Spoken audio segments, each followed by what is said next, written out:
Hey,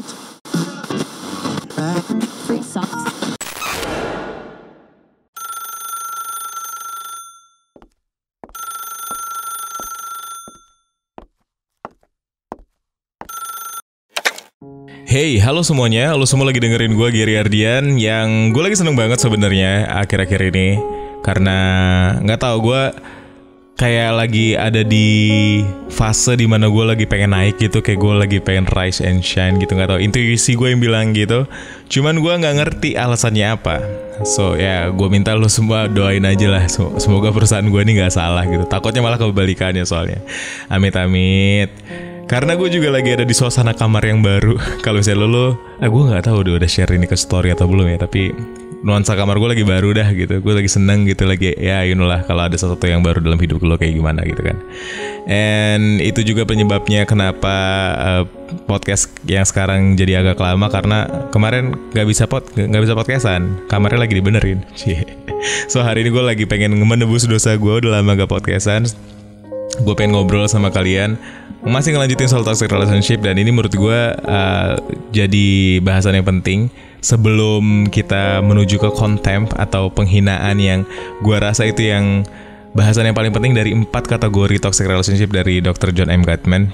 Tapi hari ini kita ngomongin soal defensiveness dulu, atau pertahanan diri, atau you know, cari-cari alasan yang rasanya nggak tahu, kalau gue nganggapnya ini lebih sering ke cewek, tapi ya nggak bisa dipukul rata juga. Cuman selama ini atau orang di sekitar gue lebih ngerasa bahwa sifat defensif ini kebanyakan cewek yang ngerasain gitu. Maybe kalau misalnya di hubungan lo malah cowoknya yang sering defensif, ya bisa jadi lah ya. Karena menurut gue kalau ngomongin soal toxic relationship gitu, yang ngomongin soal ini, gue tuh nggak bisa bilang kayak nih salah cowoknya atau nih salah ceweknya gitu, karena kadang emang masih terlalu polos aja, belum pernah tahu gitu kan apa sih sebenarnya toxic relationship, apa sih sebenarnya hubungan yang nggak sehat gitu. Kita semua masih tabu dalam ngejalanin hubungan gitu ya, mainnya ngejalan-jalanin aja gitu, nggak pernah ada pengetahuan soal. Jadi ya gue rasa naif dalam hal ini gitu, belum pernah tahu apapun soal ini tuh wajar gitu. Jadi menurut gue kadang nggak bisa disalahin gitu toxic relationship itu terjadi. Kenapa? Karena ya ketidaktahuan ini. Makanya harapannya setelah lo dengerin podcast gue, setelah lo ada interaksi sama gue di DM Instagram ataupun di email ataupun di ya itu doang sih, ataupun di grup WhatsApp teman kumparan kemarin. Kalau kalian makin belajar, makin jago, makin ngerti soal apapun yang sebelumnya belum pernah lo ketahui dalam soal hubungan ini, gue seneng banget. So jangan pernah berhenti belajar, karena you know gak bakal selamat deh hubungannya di zaman sekarang kalau misalnya lo memilih untuk ignorance dan nggak bersikap bodoh amat gitu, bersikap acuh tak acuh sama hal-hal macam ini gini. Karena menurut gue ya lebih baik sedia payung sebelum hujan lah, daripada nantinya lo harus kebingungan gimana cara menghadapinya. You know, lebih baik menjaga daripada mengobati, ya nggak sih? So hari ini kita ngomongin soal defensiveness, yang kalau misalnya mau ditarik kesimpulan dulu nih ya, intinya kucing gue tuh yang kalau misalnya ditarik kesimpulan, sebenarnya defensiveness itu apa sih, Gir? Menurut gue sikap defensif itu tuh adalah respon buruk karena kritik terus menerus. Oke? Jadi kayak ada sebab akibat gitu loh. Kenapa akhirnya orang yang dalam hubungannya itu sering melakukan pertahanan diri, denial, cari-cari alasan, gak mau disalahin gitu kan. Ya menurut gue karena dia terlalu sering menghadapi kritik tersebut gitu. Dan sayangnya kadang kritik yang terus menerus ini gak melulu disampaikan oleh pasangannya gitu. Gue sering menemukan bahwa ternyata nih orang denial atau punya sifat defensif karena didikan dari orang tuanya gitu, bawaan masa kecil gitu misalnya. Karena banyak juga hal-hal psikologi yang kita rasain gitu sebenarnya berawal dari masa kecil kita atau berawal dari gimana orang tua kita mendidik kita gitu selama ini gitu. Apa yang ditanamkan yang akhirnya imprinting gitu di otak kita atau jadi hal utama yang akhirnya jadi pedoman atau acuan atau patokan gitu gimana kita bersikap selama ini, akhirnya berdampak pada hubungan yang kita jalanin hari ini gitu. Gue pernah nonton live-nya Kak Zoya Amirin yang ngebahas soal bahasa cinta, bukan bahasa kasih. Waktu itu Kak Zoya ini bilangnya bahasa cinta, gimana kita dalam fase tumbuh menjadi seseorang yang dewasa, kita tuh mempelajari beberapa bahasa. Bahasa pertama yang kita pelajarin menurut Kak Zoya adalah bahasa cinta. So, maksudnya adalah gimana kita akhirnya mengetahui atau mempelajari dari apa yang kita lihat, dari apa yang terjadi di sekitar kita, soal gimana kita bersikap dalam mencintai dan dicintai. Yang waktu itu Kak Zoya, gue ingetnya gini, dia bilang orang tua itu jadi contoh anaknya dalam segala hal ya kan. So, kalau misalnya kita melihat bagaimana ayah dan ibu kita menjalin sebuah hubungan rumah tangga tersebut, terus kita seiring waktu bisa mengambil kesimpulan apa yang sebenarnya terjadi di antara mereka gitu. Kayak misalnya kalau misalnya ayah kita baru pulang kantor, ibu kita langsung ambil tasnya, persilahkan ayah kita duduk, buatin kopi, tanya gimana kerjaannya, dan ya diservis lah ibaratnya gitu ya. Ibu kita salim misalnya sama ayah gitu kan, ngucapin selamat datang, selamat datang di rumah gitu, udah pulang lah segala macamnya lah ya, mengucap salam mungkin. Tapi kemudian ketika terjadi yang sebaliknya, ayah kita di rumah tapi ibu baru pulang ketika dia habis arisan sama siapa gitu misalnya gitu ya, terus pulang, ayah cuman bilang udah pulang gitu, terus ya udah ibunya langsung sibuk ngurus kita atau sibuk langsung buat masakan karena hari itu belum ada masakan yang dibuat, ketunda karena aktivitas yang dilakukan di luar gitu. Kita jadi bisa secara nggak langsung menilai gitu, oh berarti kalau misalnya kita anak cowok nih, oh berarti kalau gue tumbuh besar nantinya sebagai seorang cowok, gue layak diperlakukan seperti seorang raja, tapi gue nggak perlu memperlakukan pasangan gue seperti gue diperlakukan. Bahasa cinta yang sebenarnya nggak secara tersurat disampaikan, tapi kayak kita jadinya mempelajari, oh ternyata begini cara ngejalin hubungan. Nah itu bahasa-bahasa semacam itu yang secara nggak langsung menggerus otak kita, menjadikan jadi kayak blueprint gitu di otak kita. Oh gue tuh harusnya begini, begini dan begini. Jadi kadang kalau misalnya kita tumbuh sebagai orang yang suka denial, suka mencari-cari alasan, kita nggak mau disalahkan. Kadang bukan karena pasangan kita yang menyebabkan hal tersebut, tapi bisa jadi karena faktor-faktor pertumbuhan di dalam kehidupan kita yang akhirnya membuat kita jadi seseorang seperti itu. Makanya perlu banget untuk menyadari apa yang sebenarnya terjadi gitu, apa yang sebenarnya lo rasain, apa yang sebenarnya jadi penyebab lo tumbuh besar sebagai seseorang yang bersikap seperti ini gitu. Gue tuh selalu bilang kan kalau misalnya ketika kita merefleksi, ketika kita melihat seseorang melakukan sebuah tindakan gitu ya, kita nggak bisa langsung menjudge mentah-mentah dari apa yang kita lihat doang gitu. Karena kemarin kita belajar soal primary emotion dan secondary emotion, kadang ada layer gitu di baliknya.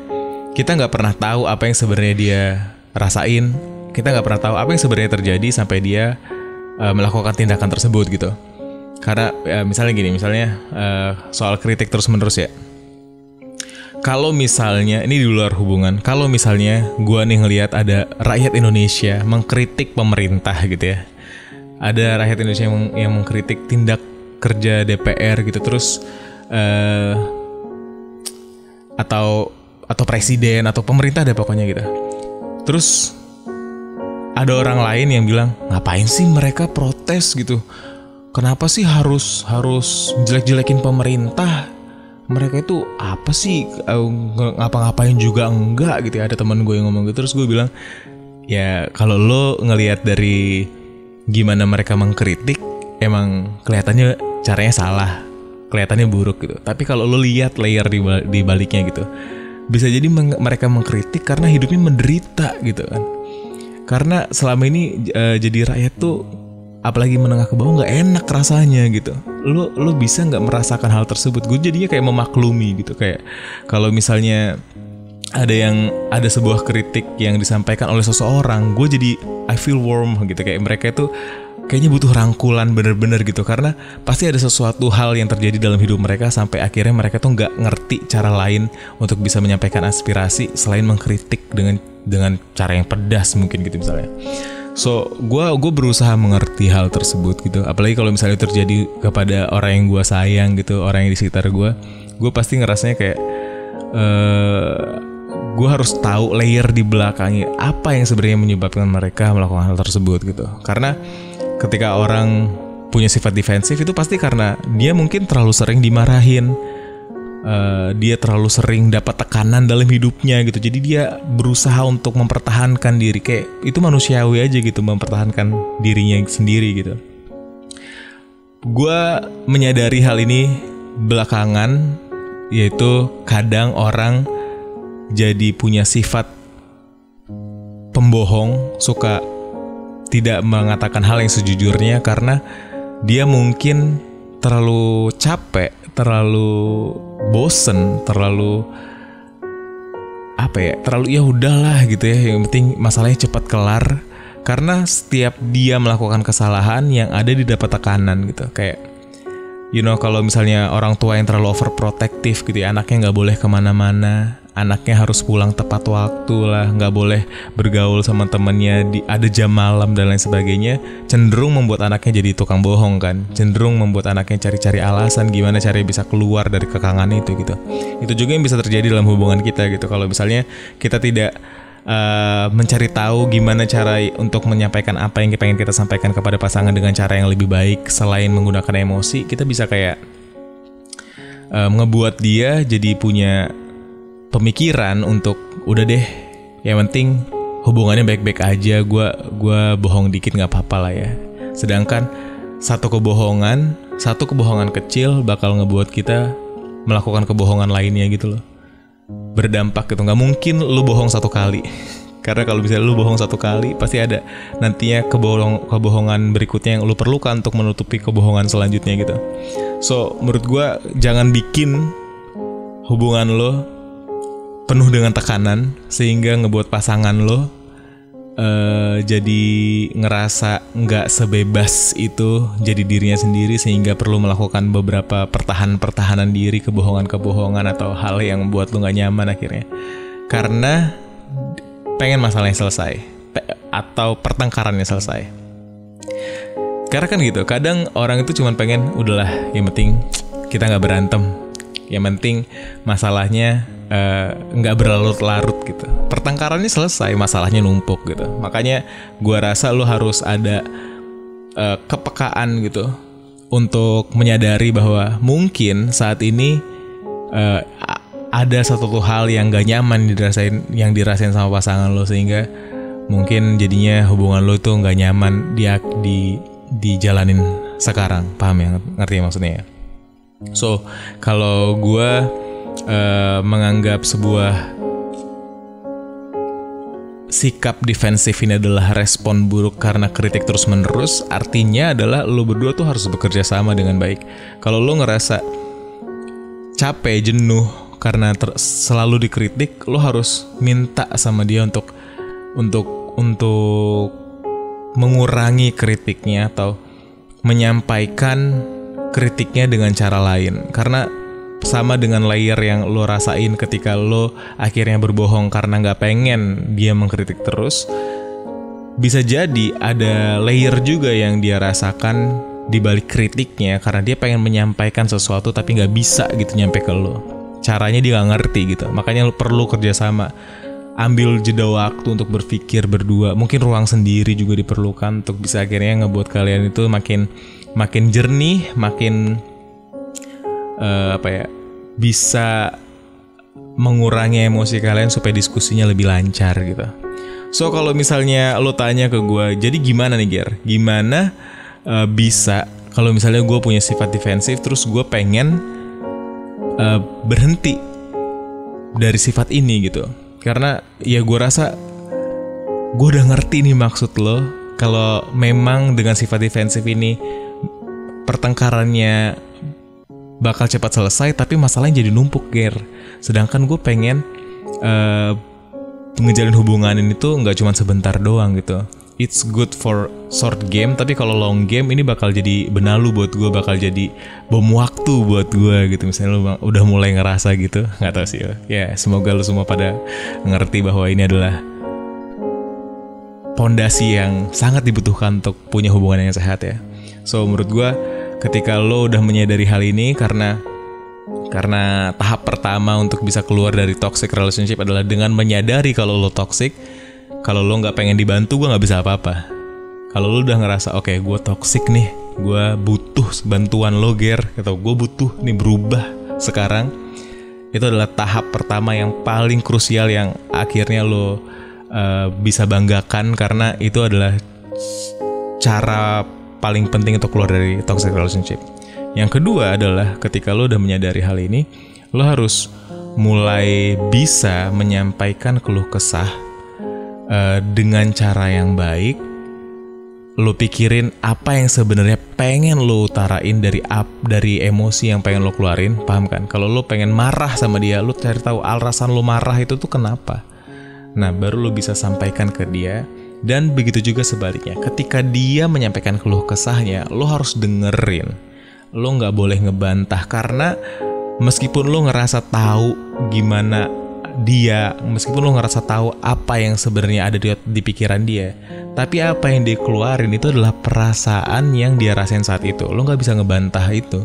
Lo harus dengerin. Lo harus, kalau dia ngerasa kecewa sama lo harus segera minta maaf. Nggak boleh ngejawab, nggak boleh denial, nggak boleh